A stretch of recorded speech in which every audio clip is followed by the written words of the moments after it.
I'm JoeHeller, for those of you who don't know me. I'm going to talk about the kind of stuff that I'd like to create in a school.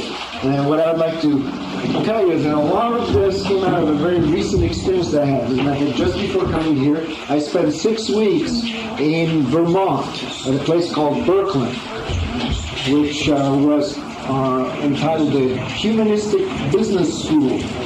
And it was organized and run by a man named Marshall Ferber, who's a businessman from San Francisco. And if you want to find out more about Marshall Ferber, he was on the cover of a magazine called New Realities, January 1978 issue, I believe. There's a great article about it.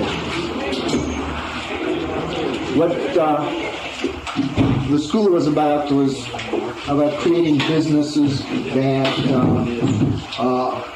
would allow us to, well, the motto that we created in that class was self-actualization through profitable business.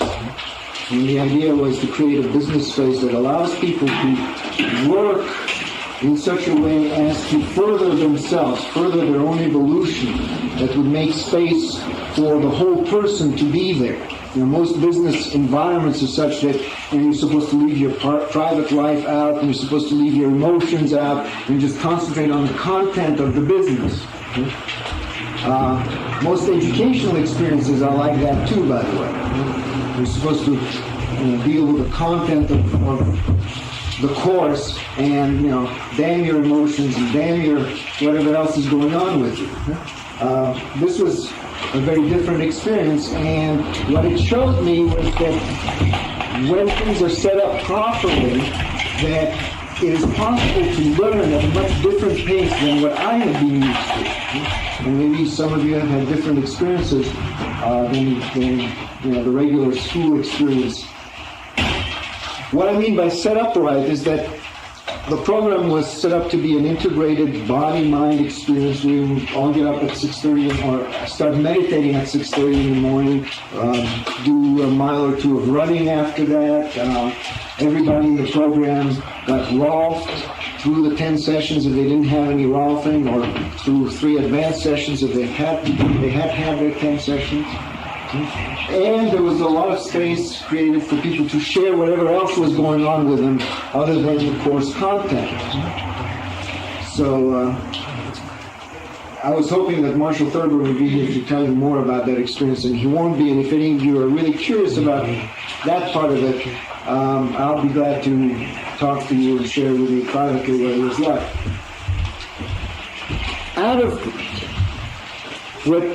what I got clear about out of that experience is that it is possible to, as Marshall put it, have it any way you want it. And so I started designing the way I would want a training to happen if it were up to me. And after I'd been a ways down that process, I realized that it is up to me. That it's possible for me to do that. So I will start out by telling you the way I see the training set up, the way I would like to see it set up, and that is that I'd like to have, and the timing right now is fairly arbitrary, but I think something like 3 8-week periods. The first one would be a pre-training.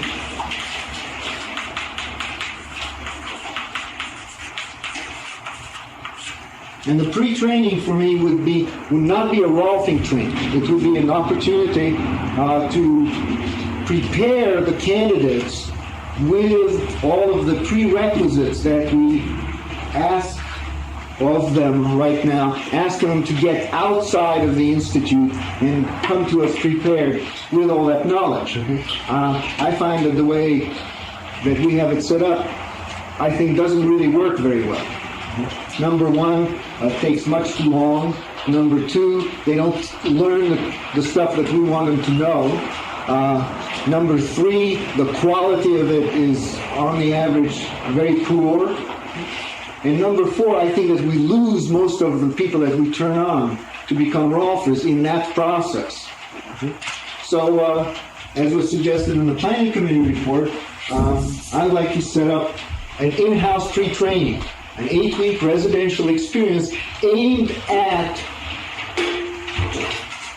creating a person that is truly in touch and aware of their body, so that they're coming to body work totally clear that they're working on persons rather than arms and legs and feet and necks. It's like when I observe Ida working, she never confuses that, and she's never working on a foot. And in case the person that she works on thinks that she's working on a foot, and they'll say, oh yeah, my foot feels so much better, she'll always take them up a notch. She'll say, yes, and notice that your head's on straight, or notice how your eyes are shining, or whatever. It's like she always relates it to the whole body, to the whole body, and to the whole person. And to me, that's really sort of the crux of the quality of Rolfing. Is that we be totally clear that we're not working on parts and pieces or even the body, that we're working on the being.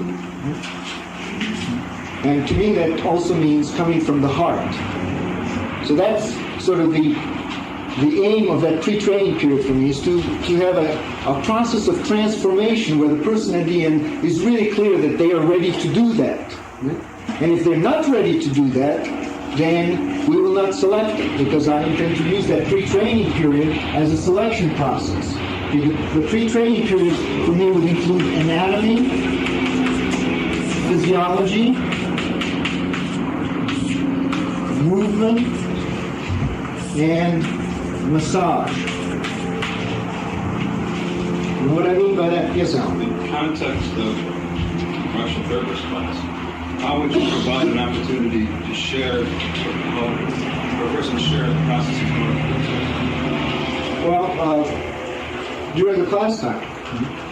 So that would be a formal part of the training too, that would be some kind of doing some psychological processes. Yes. These are sort of the four main components. And when I'm talking about anatomy and physiology, I don't mean learning about the body from symbols, like books and pictures of the body. See, to me, it seems like, you've got a body right here to learn from. You don't need those symbols out there to learn from. So I'd like to teach that from palpation, from massage, from using the body as we go along. Yes, Carol? Okay, so my fantasy, I just want to check it out, that therefore, when they came into this, they would already have a certain amount of traditional sophistication in anatomy, physiology, and stuff. No. Or this was done somewhere after that. No, it comes in that experience.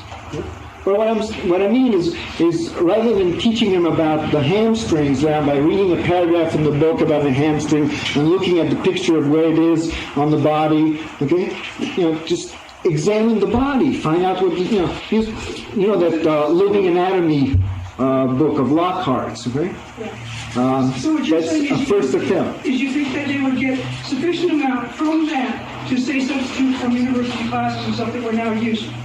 Oh, sure. Okay. Absolutely no doubt about it. Okay, let me say that I would precede the whole thing, that 8-week experience, with about, or I would start it off, I should say, with about a week of new learning methods, kind that I was exposed to at Berkeley, which included a new way of taking notes, which I'm using here so that you'll get an idea of what it's like. And we call it mind maps or brain patterns, an organic way of organizing the material that you hear through keywords and associations and colors, which I won't use because I only have one color chalk here, which really was a marvelous experience, because what I saw is people really letting their creativity out and their note-taking to a place where some of those notes were just beautiful works of art, absolutely beautiful works of art, to the extent that the teachers of that 5-day course took some of them back with them to England. They happened to come from England to photograph and put in their next book about it. Yes, Bob? Can I say something about that? Well, sure. I was got to Vermont the last week of the class and spent about, I think it was one night with Joe and 3 or 4 other people and assisted in mapping this out. And there was one person that mapped it, and the process of doing that was just mind-blowing.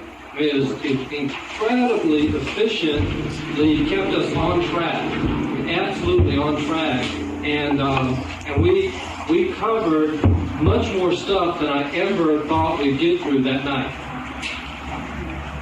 The other thing that we did was speed reading, where, yes, ma'am. I'll wait a minute. Okay, where they encouraged us to essentially stop vocalizing and reading as if we were speaking. And some of you who've taken Evelyn Wood are probably familiar with that. And start treating the page as a picture.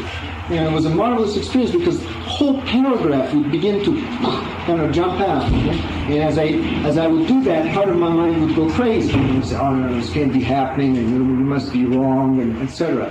But the result was that in 2 days I went from reading 1 page per minute to reading 20 pages per minute, with at first about 50% comprehension, and as we practiced during the 6th week, the comprehension kept going up.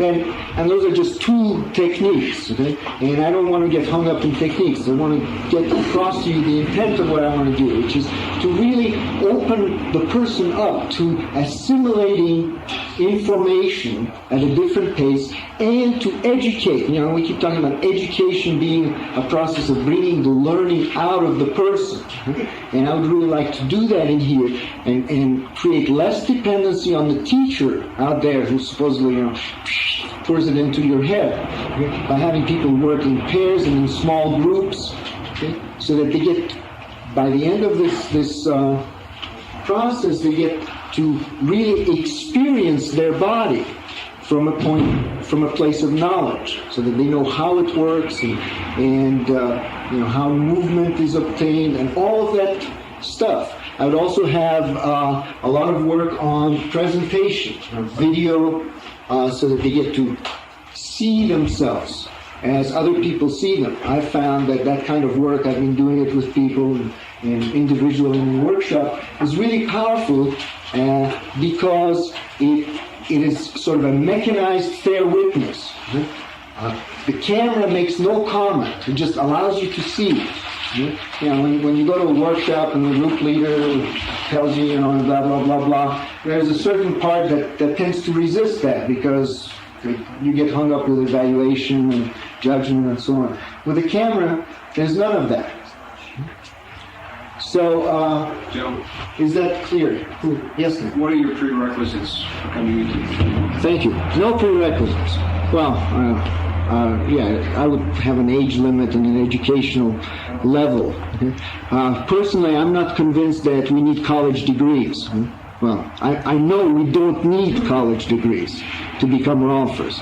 I see some value in having that as a kind of a minimum, to create a minimum of a social group among us. And, I have mixed feelings about its value. How would you get around the license to touch? How would I get around the license to touch?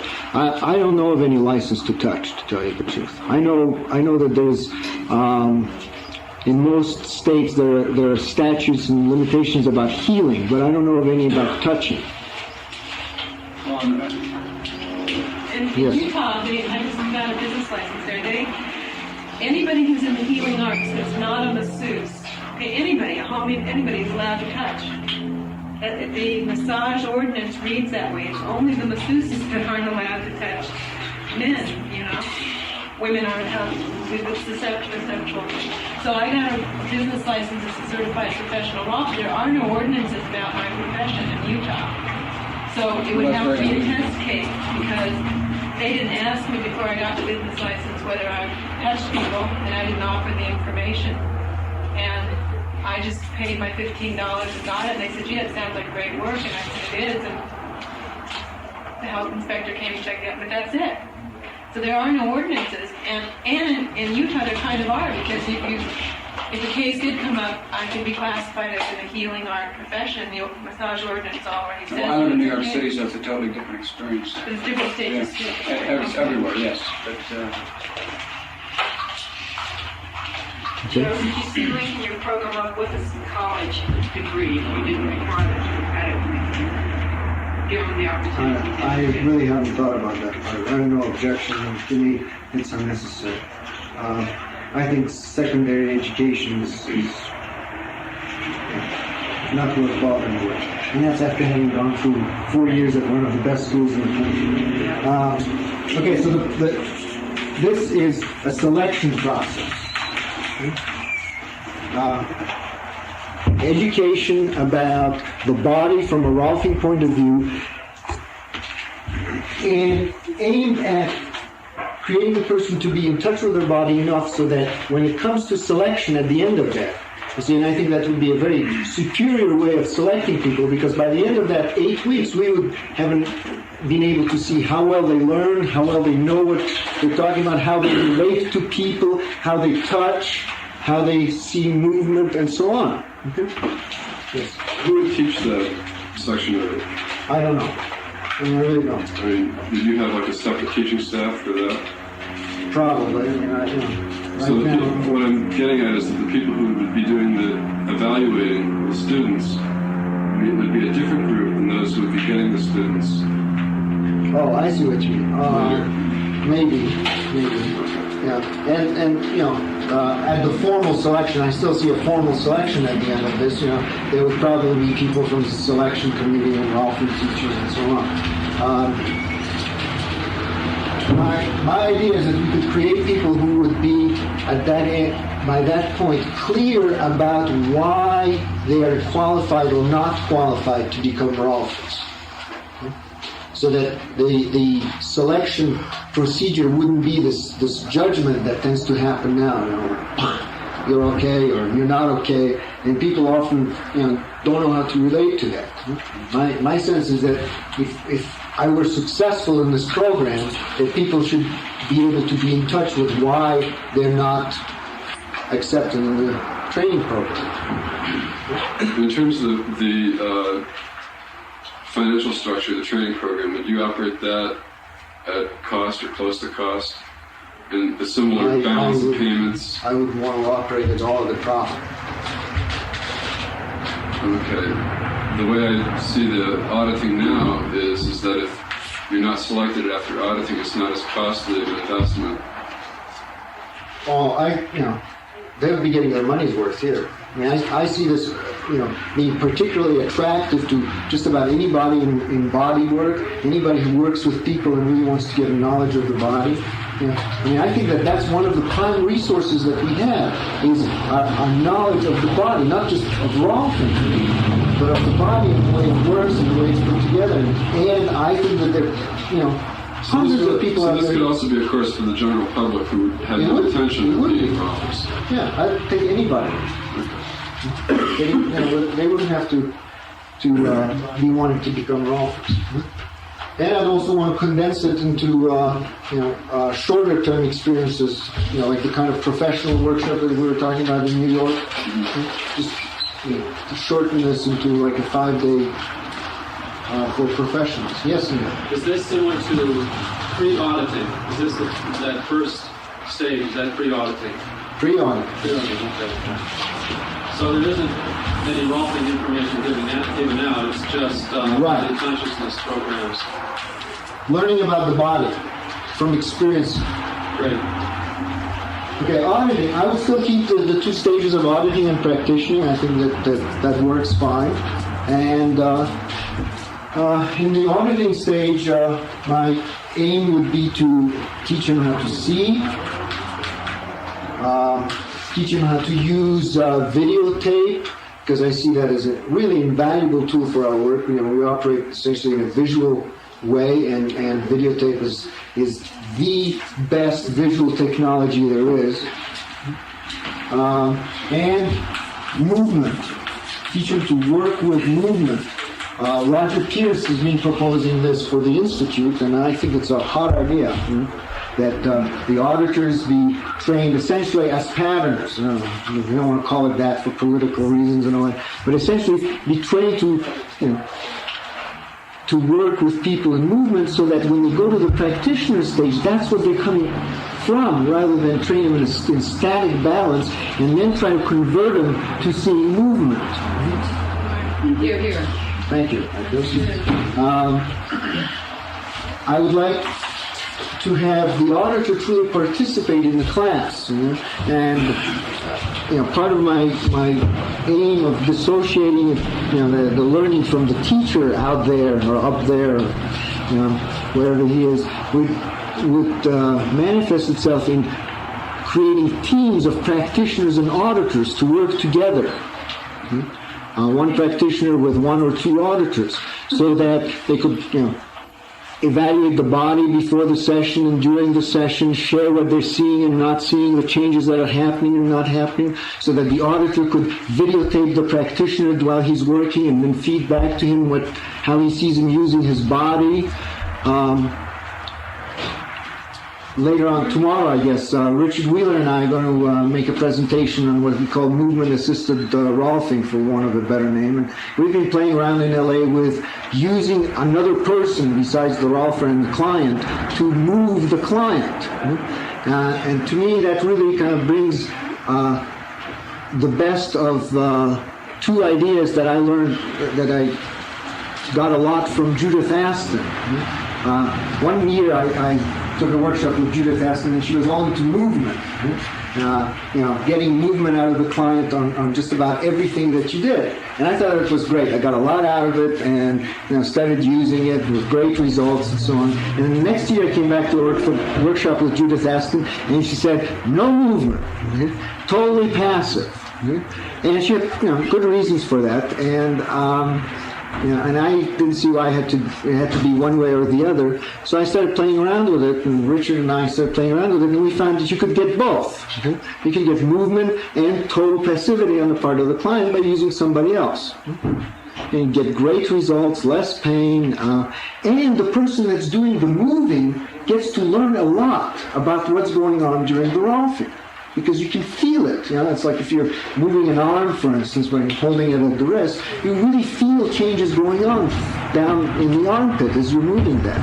So I'd like to use the auditors to do that with the practitioners during the work there. Is that a question? No, it's not. Okay. Joe, just another facet of that is that the auditors could then leave the auditing training, go into their community for a rest or whatever it is between their auditing and their practicing, and apprentice themselves to a rolfer in the area, and continue with that kind of movement assist work. That's good. I hadn't thought about that. I'm not clear, by the way, about the space between these stages. Whereas, like we have a philosophy now of asking for 3 or 4 months between the auditing and the practicing stage, and I'm not sure that I think that it's all that valuable. My sense is that it's that the reason that we need that is because we don't do very much integrating of the knowledge that they get in the classroom itself, during the course itself. And I could be wrong. Yeah. Yes, I need a point of clarity. Sure. Here's how it goes. You just set up that there would be movement as an idea, that there might be movement-assisted people assisting the practitioner, and if they were holding their wrist, they could feel the movement in the axilla. And from my training, it's the rolfie that moves from the elbow, not at all from the hand. And if they do move from the hand, they're not using... From the elbow. Yeah. Okay. I would have them to move it from the elbow, if that's what you're concerned about. Yeah. Okay, what I'm saying is that the auditor, instead of being a passive observer, I'd like to give him a chance to become a less passive observer, and also get an experience of what's happening in the body from his own touch as it's happening. Okay. And I find that, I've played the part of being the person who moves, and let Richard do the rolfing, for instance, and I find that, boy, you can feel a lot. You can really learn a lot about what's going on in the process. Okay. In a much more experiential way. I feel wary about that. Thank you. Okay, practitioner stage. I would do very little practitioner.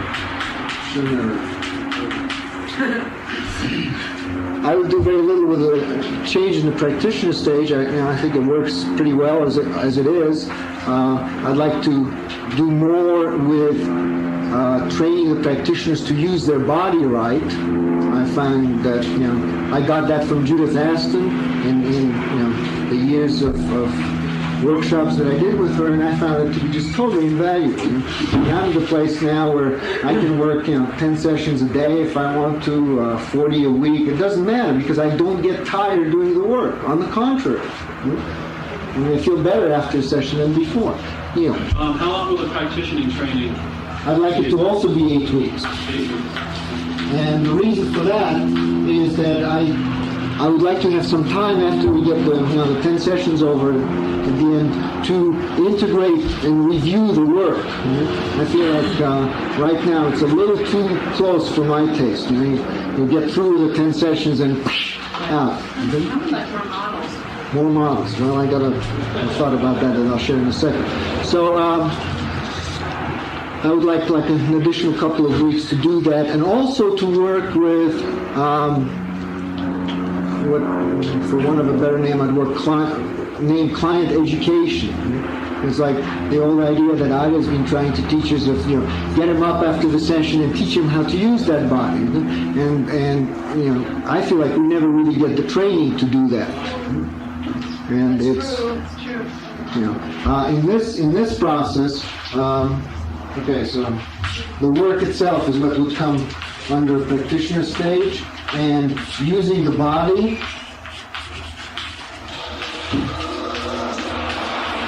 and educating clients. Is that too loud? No, it's okay for me. I can talk over that. All right. Yeah, I can hear myself fine. I feel that this process would get us a practitioner that, especially if we spend 2 weeks, actually we spend 8 weeks doing that would really be able to do it with this experience and this experience, and would really be able to progress the person into really assimilating the changes, integrating the changes that are occurring in their body. Okay, the last, so I see these essentially as 3 8-week stages, and if done, right in a sequence, it will be half a year. And I'm not sure that it's particularly wise to do them all in a sequence, and I'm open to suggestions on that, and probably try it out a couple of times in different ways and see how it happens.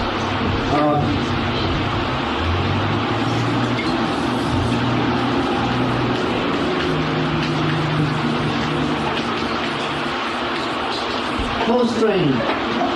I want to take, where's JimOshman?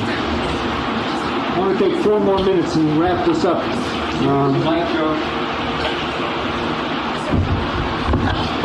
take 4 more minutes and wrap this up.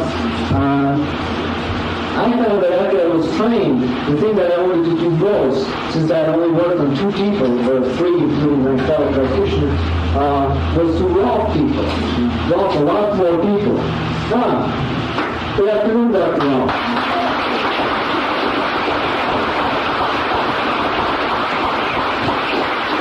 Any of the rest of you that want to be upstage, just be talking. Thank you. I'd love to be on stage with you. So that's what I wanted to do. I wanted to, get a lot more practice. I hardly felt competent at the time, and I've talked to other people who graduated, and they hardly feel competent right at the time. And the thing that makes you feel competent is to do a lot more, not to talk about it, as Dr. Rolf said. And the thing that I had to do was to go out and create a practice and go to the table and get business cards and telephone, all that stuff. So what I propose to do, and Dr. Rolf and I have talked about it, and she totally disagrees with that. She believes that people should be do it on their own, but I like to help people. So what I like to do is set up centers across the country where the new graduate will spend 3 to 6 months in an internship period working under supervision, not constant supervision available, making money, and getting to practice. They didn't have to worry about anything except walk into a golf room and do it.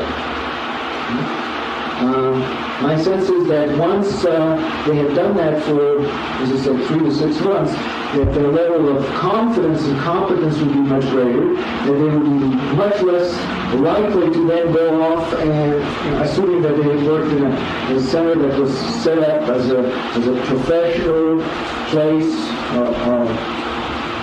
a fairly conscious, great environment, they'd be much less likely to need to go off and set up shop in their garage. And I firmly believe that the space that we work in speaks more loudly than the words that we say about our golfing. It is an expression of who we are. And I think that our clients get it. It's like you can talk all you want, and the place that you golf in talks for you.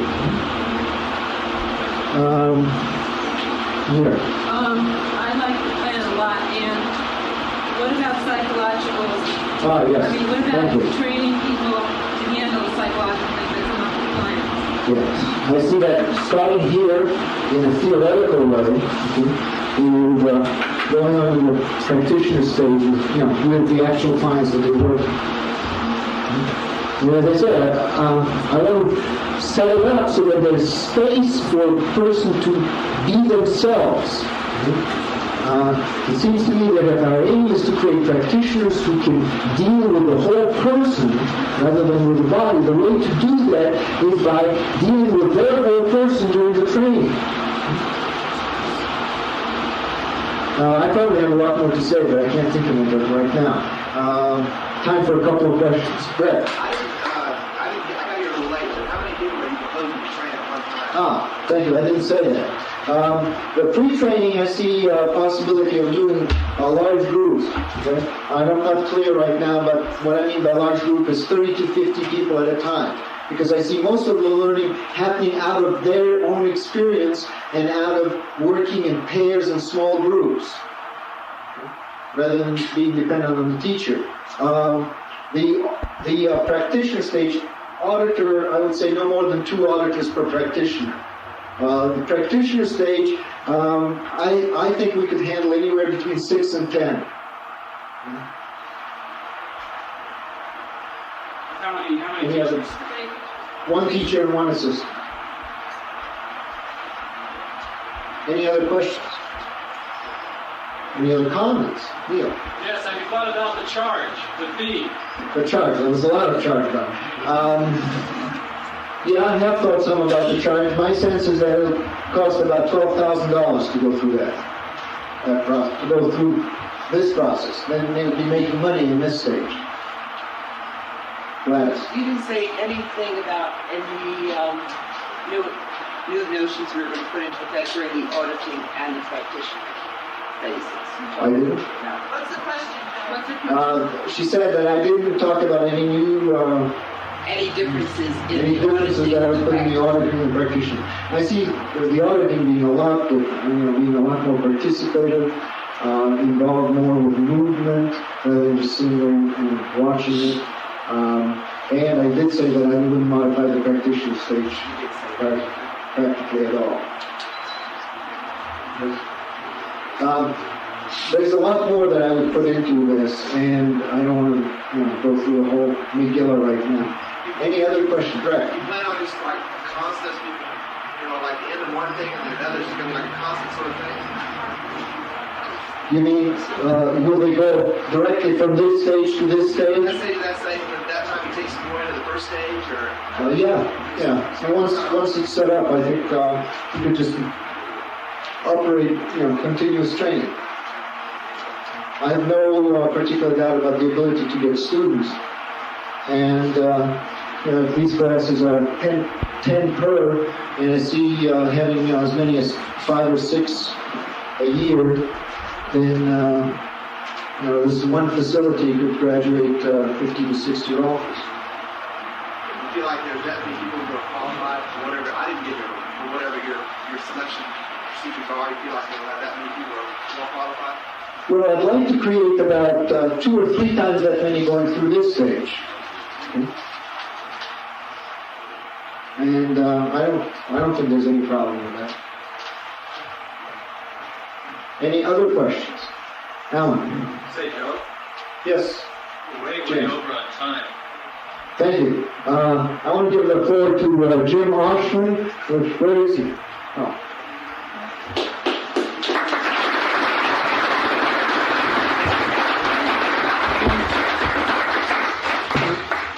Joe. Yes. Set up the projector. Yeah, we'll take him. Where is the projector? Okay, we're going to take a minute to set up the projector. We can close the blinds or what? Yes, please. You need a mic? Might be good, sure. It detaches. Just lift it up. Great.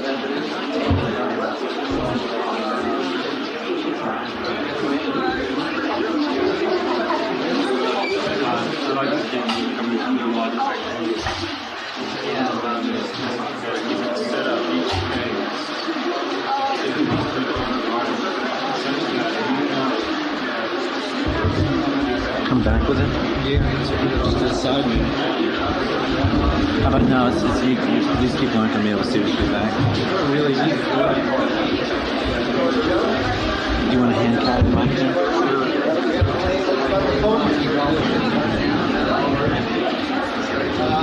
You really need the podium to talk about?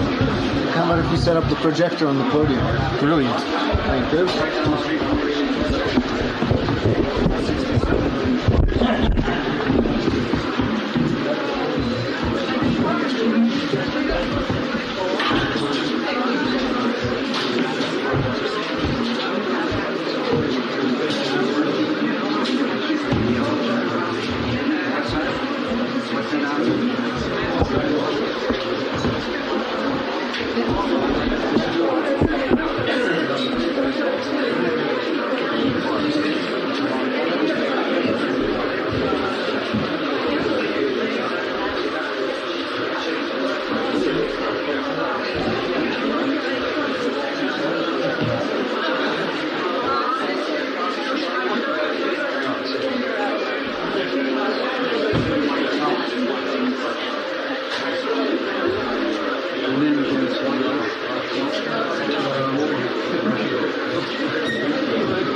tissue and the biology thereof.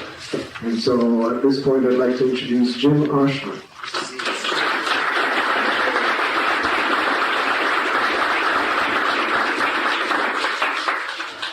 That tape recorder. Is this being taped? Yes, it is. Thank you.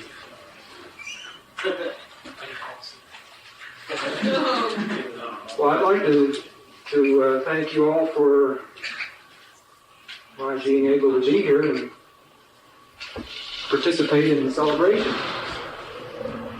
What I want to talk about is the molecular basis for your work, for Rolfing. Now, first of all, is there a molecular basis for Rolfing? Well, of course there is. It's obvious that you are affecting connective tissue molecules in your work. A few words about order. What you as Rolfers consider to be order in the total organism has to be a reflection of some change in order at the molecular level. So what can the scientists tell you about precisely what you're doing to connective tissue molecules? Well, this is an important question for not only for Rolfing, but for biology in general. Because in biology, in a sense, we're in bad shape these days. We have a lot of problems that we don't know the answers to at all. It's not a totally disastrous situation. We have a lot of very good information. We have a lot of information about the structure of molecules, detailed information, but we don't know much about how they work. How do connective tissue molecules do what they do? So, this is it's probably not too easy for you people to read the biological and chemical and biophysical literature. So, what I would like to do is to give you a model that you can use yourselves, a macroscopic model for collagen. And what we are doing in this model is looking at connective tissue through a very powerful lens and blowing it up and creating a structure that you can hold in your hands and feel and touch and play with. And so here is the model. You all can get a copy of this model by going to your local hardware store and buying a 1/4-inch piece of rope. It should be forgotten how many inches, 50-some inches long. The exact figure is is over there. I'm also leaving you with a set of posters over there that you can look at, which will convey to you what the present status of our understanding of connective tissue structure at the molecular level is. Okay, now this is a piece of rope. This represents a collagen molecule, a single collagen molecule, magnified 4,500,000 times. Let's set this down. And the proportions are exact. That is, the diameter and the length are precise. This piece of rope, it's a manila rope, has 3 strands to it. You open it up and you'll find 3 strands. If you don't mind, Dr. Rolf, I'd like to give you a copy of this to hold a meditative on.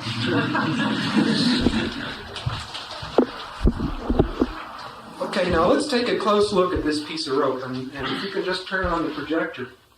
This first slide just blows it up a little bit. Maybe you need to put off the lights.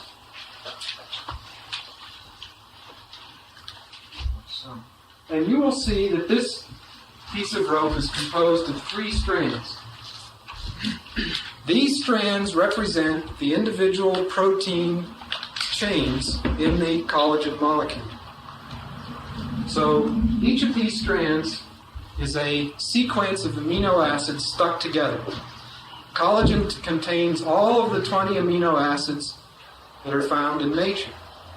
Contains all of the 8 essential amino acids. It's unique in its high content of glycine and proline, which are 2 of the amino acids. Now, if you look at these individual strands, you may notice that they have a coil to them. And it turns out that biochemists have discovered that the individual polypeptide or protein chains of collagen are a left-handed helix. And the same is true of this piece of rope. The individual strands are wound, these strands actually are made of many small fibers, which are twisted together in a left-handed spiral. Now the individual strands, the 3 strands, are then wound together in a right-handed spiral. In other words, if you look along the rope, you will find that the strands are wound together with a right-handed clockwise spiral as it goes away from it. This is the principle by which ropes are made.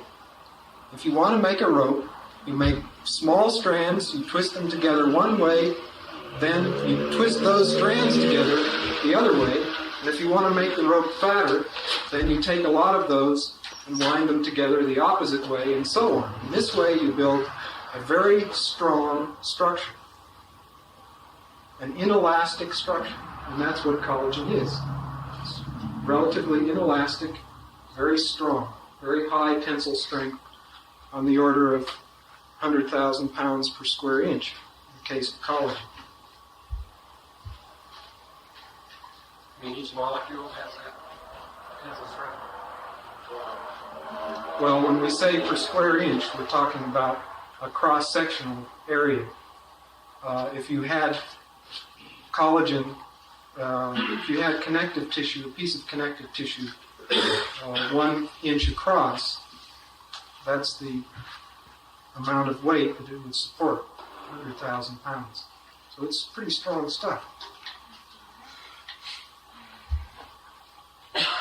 Now, this makes 1 unit which is known as tropocollagen. Many of these units stack together to form a collagen, the whole collagen system. Now I'm going to come back to this model in a minute. Maybe you could put in the next slide, which shows. Are there any questions about what I've said so far? Does this make sense to you? Is this something you can relate to? Is what I want. I have one question. Are you saying that each collagen molecule is exactly the same size, and that's a representation? That's right. So each where you're working, each molecule. Collagen is actually a trimer. That is, consists of 3 strands that are wound together in a right-handed helix. The individual strands are wound in a left-handed helix.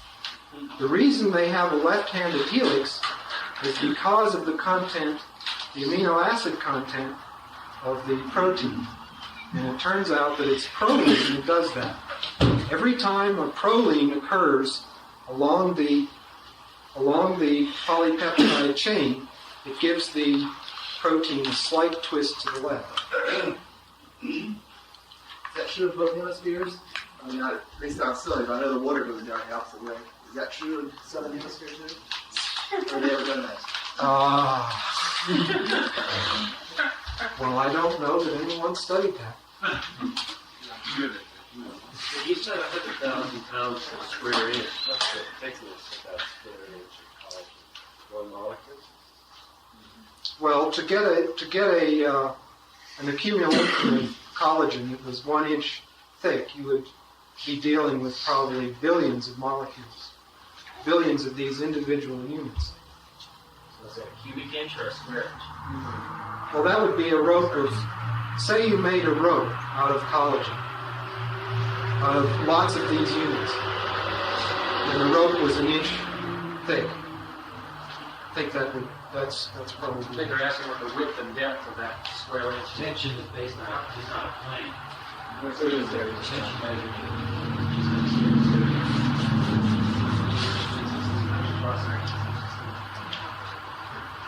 The length doesn't matter, it's the cross-sectional area.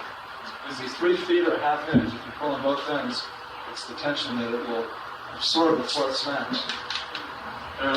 Excuse me, I would imagine that the tensile strength was projected from the individual strength of one molecule. The tensile strength of a square inch would depend on how the separate molecules were organized, as much as it would depend on, the strength of a single molecule. So I guess that figure is if a collagen molecule were as big as a square inch, it would hold 100,000 pounds. No, these are actually measurements that have been made on collagen, on connective tissue, on its tensile strength. On a sample piece of connective Not on tissue? single molecules, but on Right. connective This is tissue. done on a sample piece of connective tissue. Right. Okay, so then it doesn't matter. Well, now the next step is to talk about how these molecules are organized together, how they are stacked up. Somebody else had a question. Yeah, I don't know if this is the time to bring it up, but I read recently that there's research indicating that collagen molecules are hollow. Is that true? Sure, that's yeah. Why don't we put on the next slide and we can get a closer view of what Is this the one we Oh, there it is. Great. Thank you. Okay, this is the model of collagen that was published in the 50s by Alexander Rich and Francis Crick, based on X-ray diffraction. And this model and variants of it are pretty well accepted by chemists. And you can see the 3 strands. And this is to show the basic finding or idea of Rich and Crick that they arrived at from their X-ray diffraction work was that because of glycine, the amino acid glycine, which occurs every 3rd amino acid along the chain, this is very important in understanding the organization of the collagen molecule. Every 3rd amino acid is glycine. Glycine is the smallest, simplest amino acid. And the fact that it occurs at every 3rd point along the chain allows the 3 strands to come very close to each other, allows the 3 polypeptide protein strings to come very close to each other. There isn't much there isn't anything to prevent them from coming very close to each other. Of course, they don't touch. They are separated, and this would give the impression of being hollow, which you refer to. They're separated by a certain distance which corresponds to the length of the bonds, the cross-linking bonds, which are these vertical dashed lines here. You can see that this chain is bonded to this chain by this bond.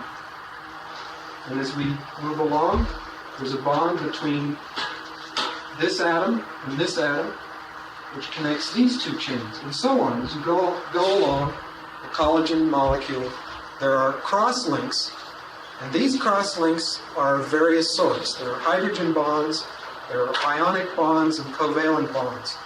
And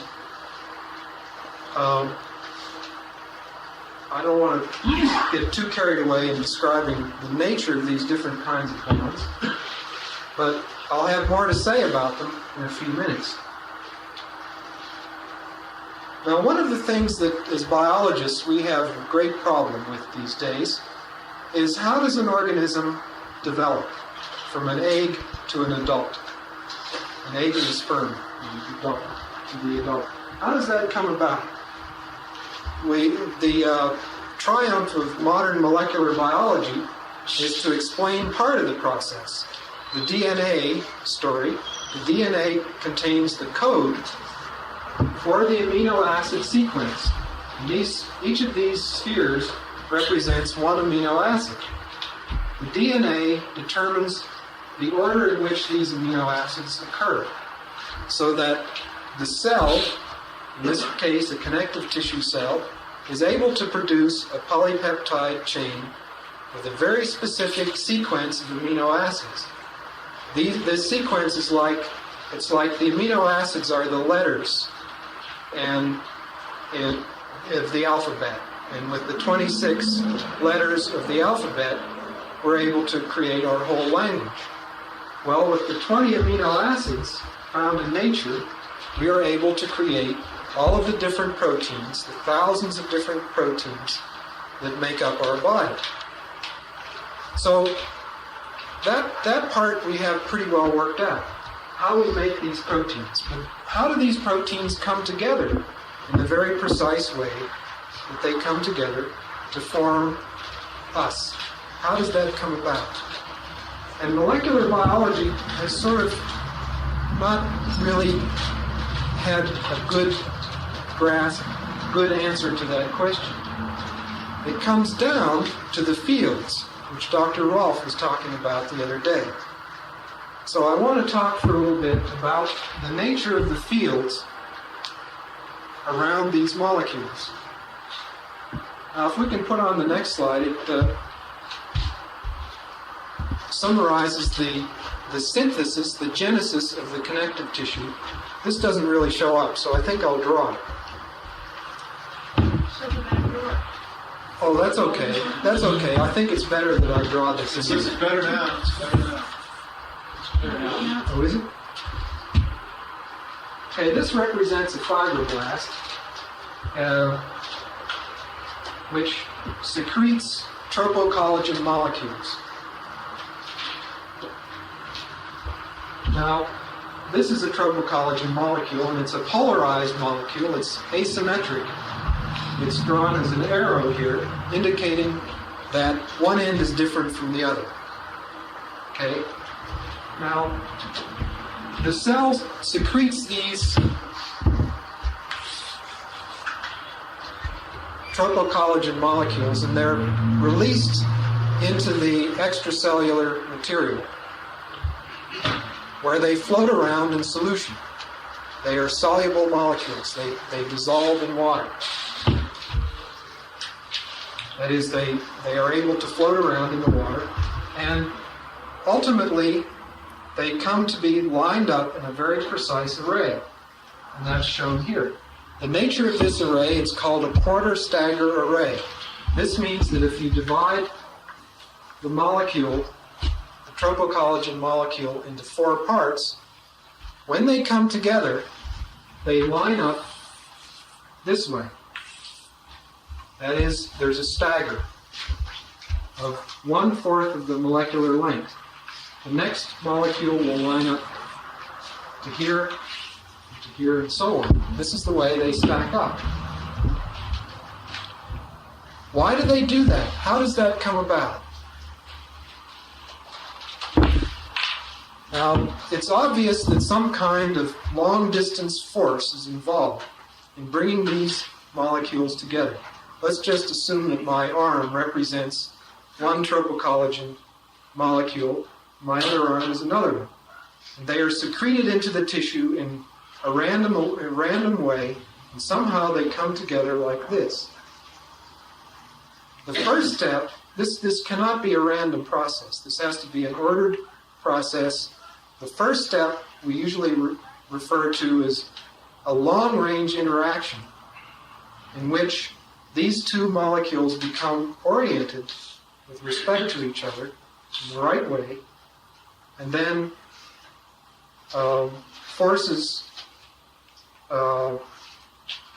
local forces, short-range forces, then pull them together so that they line up the way they do.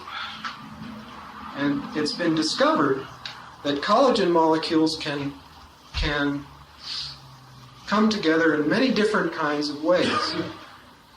If one studies collagen in solution, it's possible by manipulating the conditions to get collagen molecules to line up, instead of this quarter staggered array, to line up in simple stacks like this, or to line up in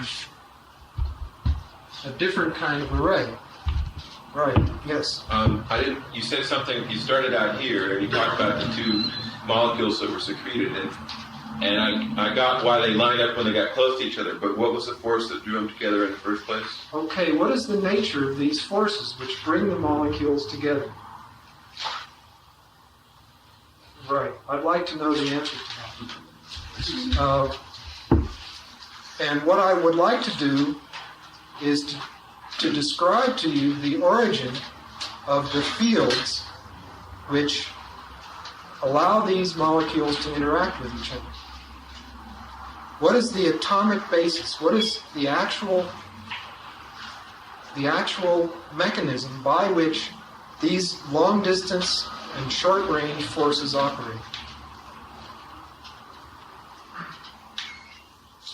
Maybe we could put on the next slide. I could say a few things about that. The answer to this question, the nature of these forces, to find out, one has to ask somebody who studies molecules, the insides of molecules. What have they got inside of them? How do they work? What's going on inside of the molecules?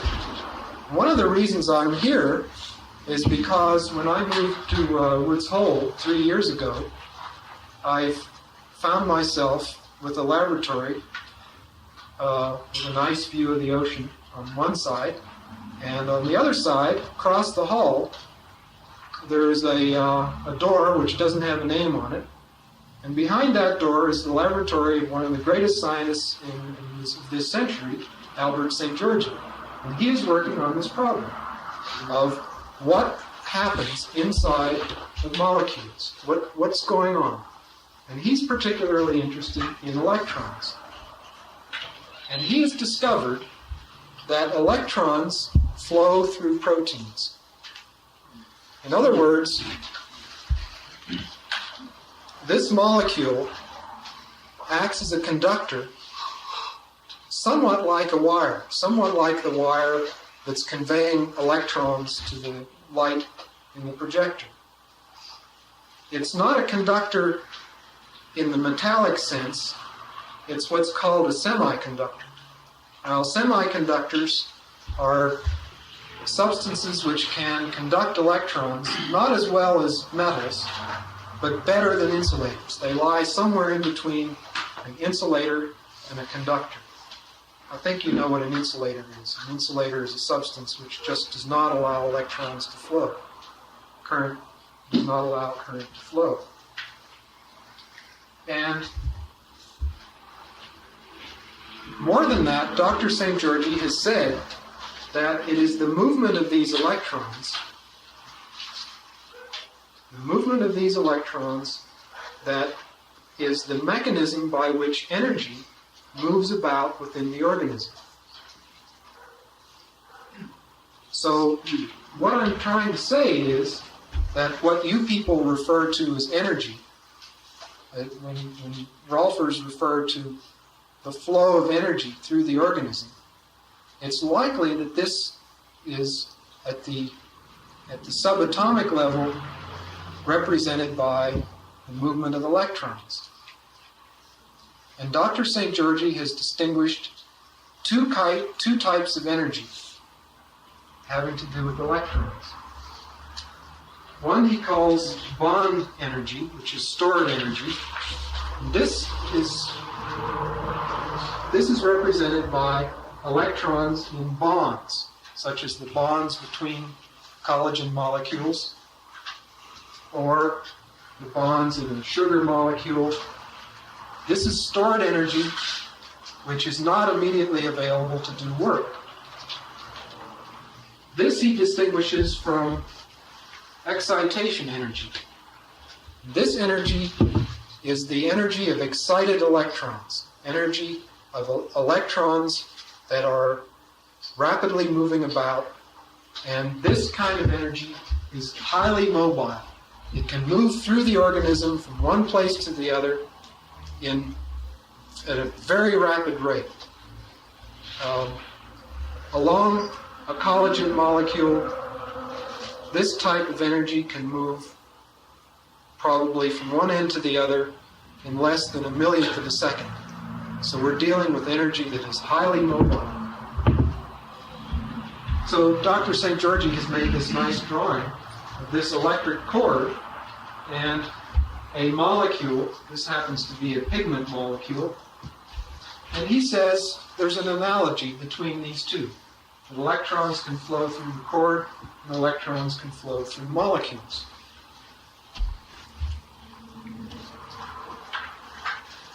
Now, one of the things that happens when electrons flow through a conductor is that a magnetic field is created. Anytime charge moves through space, a magnetic field is created. And there's even a very simple rule for the orientation of the magnetic field. You take the wire, and you point your thumb in the direction that the electrons are flowing. And then you can wrap your hand around the conductor. And the way your fingers wrap is the way the magnetic field goes around the conductor. So if the electrons are flowing up in this direction, the field is oriented this way. And if the electrons are flowing down, the field is this way. The right-hand rule. Can it flow both ways? Now what happens if the current switches back and forth and is moving one way and then the other way? Then you have an oscillating magnetic field. The magnetic field is first in one orientation, and then it's in the opposite orientation. And in between, it collapses. So the field is formed, then as the current reverses, the field collapses, and then it's recreated again, but with the opposite sign, the opposite direction. When that happens, you have an electromagnetic field, such as a radio signal. And that is a long-range force. That's a long-range type of communication. Magnetic fields, as you know from playing with magnets, are relatively short range, and radio, as you know, is pretty long range. Radio waves could go many miles. Okay, there are questions. Has he found that there is this oscillating field exists? Okay, thank you. The question is, has Dr. St. Georgi has he found an oscillating field? He has predicted it. He has not, to my knowledge, he has not measured it. But I do believe that there is evidence for oscillating magnetic fields, and I believe this evidence comes from Rolfing. This comes from the study by Valerie Hunt and several collaborators who have published a report on their work done at UCLA, which has told us, I think, a lot about connective tissue. And what I want to do, if I can, is to try to tell you the relationship between that study and what the chemists and the physicists and biophysicists have to say about connective tissue. Yeah. Does St. Georgi's model, I don't quite understand what the current is. Is it a resonance of the double bonds along the length of the molecule, or is it a net flux of electrons to one end and then the other? Okay, what is the precise nature of this current flow? I'm afraid we don't know much about it yet. Just in his predictions, does he, on what basis? Well, maybe we can go on to another slide, and I think it may relate to this. Yeah, I asked that same question just to get out in a slightly different form. What is the source of the free electron flow? If there's a flow of electrons, what is the source of the free electrons? Okay, what is the source of the free electrons? To get at this, and to discuss the Hunt study,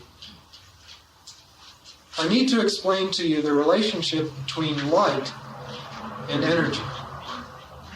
And this is the the essence of quantum mechanics. This is really what quantum mechanics in large measure is all about. The relationship. The reason I say it's important to discuss this is because the Hunt study also deals with light in terms of the aura of the persons who are being involved. Now, it's really pretty simple. And the explanation that physicists now accept is the Compton effect. And the Compton effect arose because a man was looking at electrons and light and trying to figure out what was going on. And he decided that the simplest thing to do was to play pool, to play billiards. That maybe if we look at it like billiard balls, we'll get somewhere. And it turned out that he was right. Imagine a stationary electron, a charged particle that's just like a billiard ball lying on the billiard table, and along comes a photon. And the photon interacts with this electron, bashes into it, just like a billiard ball bumping into another one. Now, to illustrate this, I've chosen a blue photon. Photons come in different colors, as you know. And blue photons are high-energy photons. The blue end of the spectrum is higher energy, higher frequency than, say, red or yellow or green, lower energy, lower frequency. So our blue photon comes along and bashes into an electron and kicks the electron off, imparts its energy, its momentum, some of its energy, to that electron, and the electron moves off like a billiard ball, having gained some energy. The photon, meanwhile, has lost some energy. So the photon may, for example, come off as a green photon, lower energy photon. You'll notice that the frequency is lower. If you look at, you can see that this distance, the wavelength is shorter here, longer here. In other words, this is a lower frequency, lower energy photon. It's given up some of its energy to the electron. This, in fact, is what plants do. Plants, those green plants that you see right out back there and right up here, what they're doing right now is capturing energy, and they like blue light, because blue light has a lot of energy in it. They're capturing this energy. It's being captured in the form of excited electrons. The electrons acquire that energy, and then we see green light coming off these plants. And this green light is the lower energy light, what's left after the electrons have absorbed some of the energy from the blue photons. Does that make sense? Is that okay? Now, the next one shows how this energy then moves through the plant. And the reason I'm telling you about plants, we're not plants, of course, but Dr. St. Georgi is suggesting that very similar kinds of things go on in plants. Let's look down on the surface of one of these leaves at a high magnification through a very high, powerful lens. Each of these little squares in this drawing represents one chlorophyll molecule.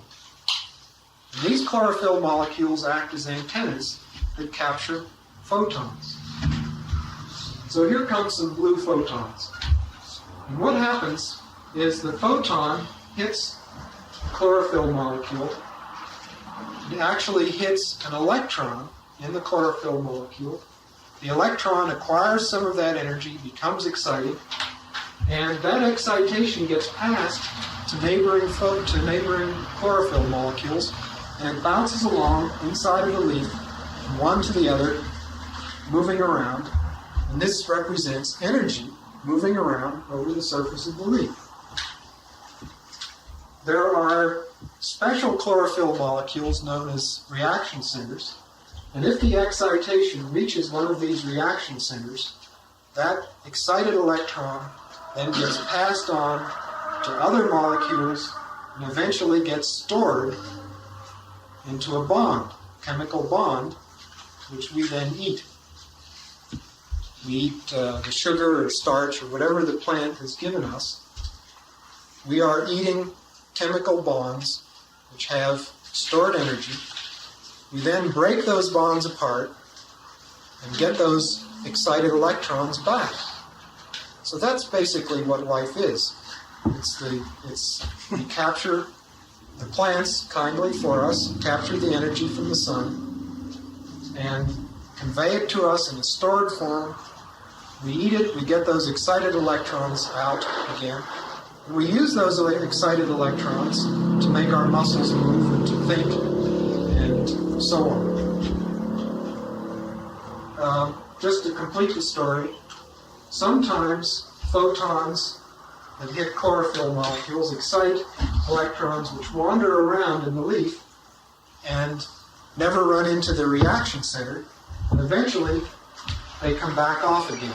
That is, the excited electron goes back down to its unexcited state, and light comes back off again.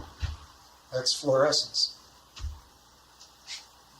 Okay, what Dr. St. George says is that similar types of phenomena, that is, the movement of excited electrons, energy, from molecule to molecule occurs in us. That's how energy moves through us. Any comments about that? I'll put in the next slide. Yeah. You're vegetarian? No. I was just wondering about how animals, how we get that same sort of stored protein from animals, whether or not that kind of process goes on in us from the light coming in.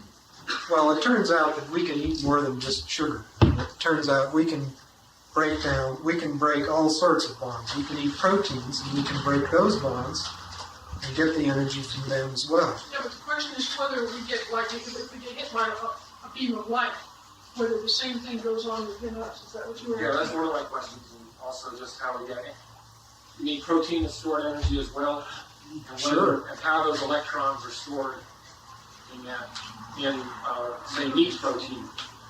You explain plants, and somehow the light energy gets stored in the plants. Ultimately, it all comes from the plants. Of course, we can eat animals that have eaten plants, and we can acquire the energy that way.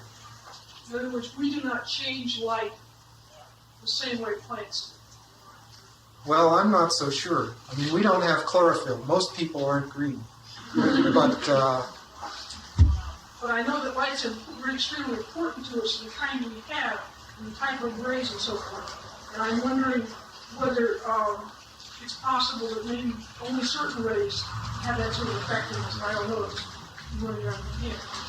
Well, I think I'll have more to say about that when we talk about the interaction of light with collagen. Very Yeah. I'd like to just comment about how vitamin D is produced in sunlight. You might do that. Oh, feel free. Well, the body produces an oil that receives certain light treatments, and I assume that's the same way. Oil. Yeah. Thank you. Okay, when vitamin D is produced, you can tell the light, the skin secretes some oil. The light does pretty much what oil what it does with chloroform. So it causes some chemical change in the oil. The skin reabsorbs the oil and you get your vitamin. So at least there's one process we do use for instance. There may be others. Okay, I want to read you a quotation from Dr. St. George from his book Bioenergetics, published in 1957. Dr. St. George has written 3 books: Bioelectronics, Bioenergetics, and The Living State. Could you use the mic? It's hard for Dr. Rolfe to hear. Oh, sure. It's right behind you. No, not this one, the other one. Well, anyway, Dr. St. George has written a book entitled Bioenergetics and several other books which lay the foundation for a new science of looking at life at the electronic level. And he says molecules do not have to touch each other to interact. Energy can flow through energy bands or through the electromagnetic field. Well, I've just described to you how the flow of electrons through a protein molecule will set up an electromagnetic field. What is meant by energy bands? I want to tell you what energy bands are, briefly.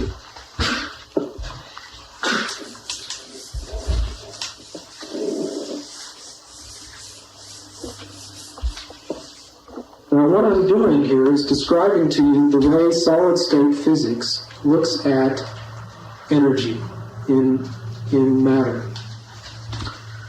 An atom contains many different electrons. An atom will, for example, a carbon atom has 6 electrons, oxygen has 8 electrons, uranium has 238 electrons, and so on.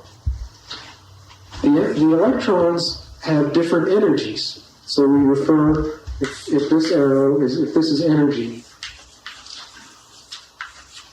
increasing energy going up, the electrons sort themselves out to different energy levels.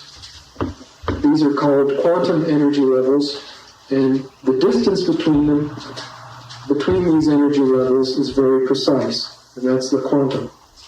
That is, electrons are not found in between energy levels. An electron will either be at this energy or this energy, but not in between. Now that's one atom. If we bring together 2 atoms, and we're trying to make some structure, to make some molecules, if we bring together 2 atoms, something funny happens. The energies split. And this is one of the principles, the founding principles of quantum mechanics, which states that 2 electrons cannot have exactly the same energy in a system, such as a system consisting of 2 atoms. So what happens is, when we have 2 atoms,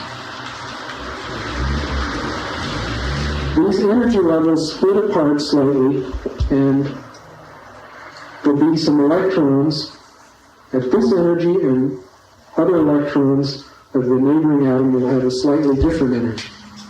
And as we make more and more complicated atoms, or molecules rather, as we string more and more atoms together, we end up with what is called an energy band,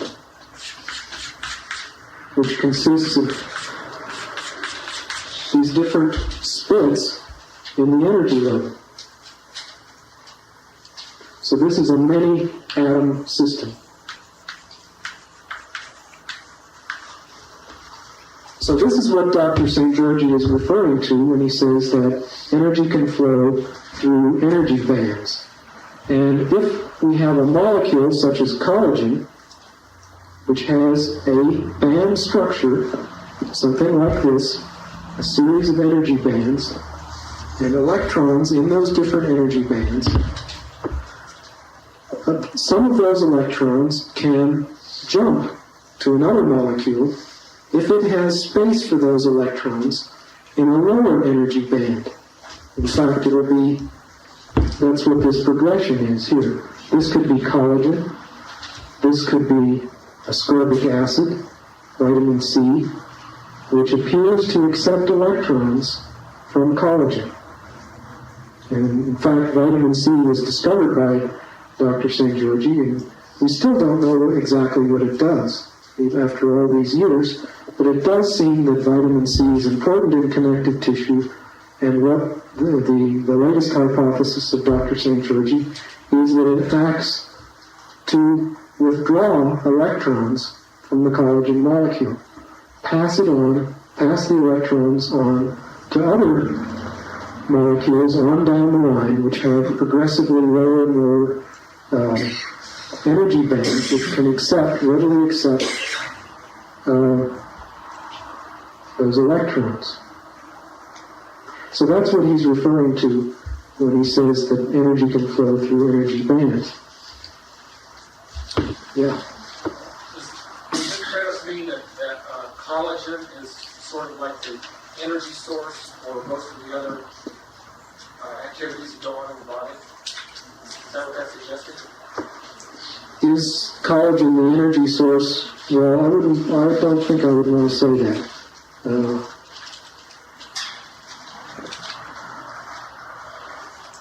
The impression I'm getting is that collagen, which represents 1/3 of our proteins in our body,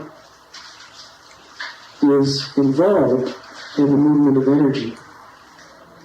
And this is consistent with what St. Georgie is saying, and with what the Hunt study, and also with what Ralph says.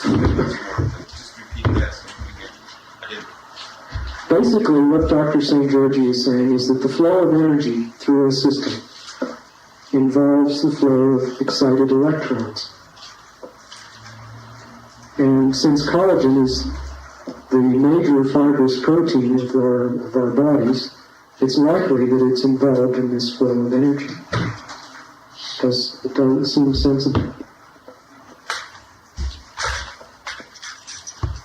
And as this energy flows, as these excited electrons flow, fields will be created. Okay, let's put on the next one. See what's. Can I ask you a question? Yeah. Before you go?